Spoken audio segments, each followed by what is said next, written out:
I don't think women can have it all. I just don't think so.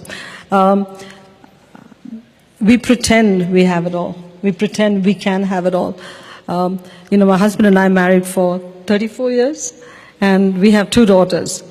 And every day you have to make a decision on whether you are going to be a wife or a mother. In fact, many times during the day, you have to make those decisions. And you have to co-opt a lot of people to help you. We co-opted our families to help us. We plan our lives meticulously so we can be decent parents. But if you ask our daughters, I'm not sure they will say that I've been a good mom. I'm not sure. And I try all kinds of coping mechanisms. I mean, I'll tell you a story that happened when my daughter went to Catholic school, Convent of Sacred Heart. And every Wednesday morning, they have class coffee with mothers. Class coffee with mothers for a working woman. How is it going to work? How am I going to take off 9 o'clock on Wednesday mornings to go for a class coffee? So I miss most class coffees. My daughter would come home and she'll say, list of all the mothers that were there, and you were not their mom. First few times I would die with guilt. But I developed coping mechanisms. I called the school and I said, give me a list of mothers who were not there. So when she came home in the evening, she'd say, you were not there, you were not there. I said, Mrs. Rag wasn't there, Mrs. So-and-so wasn't there. So I'm not the only bad mother. You have to cope because you die with guilt. You just die with guilt. My observation, David, is that the biological clock and the career clock are in total conflict with each other. Total, complete conflict. When you have to have kids, you have to build your career. Just as you're rising to middle management, your kids need you because they're teenagers, they need you for the teenage years. And that's the time your husband becomes a teenager too. So he needs you. Sorry.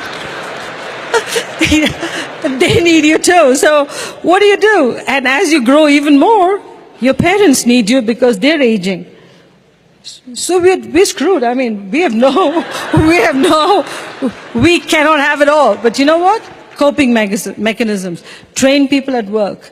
Train your family to be your extended family. When I'm in PepsiCo, I travel a lot, and when my kids were tiny, especially my second one, we had strict rules on playing Nintendo.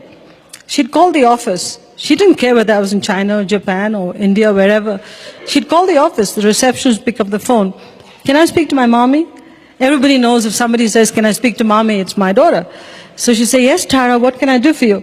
I want to play Nintendo. And the receptionist has a set of questions. Have you finished your homework? You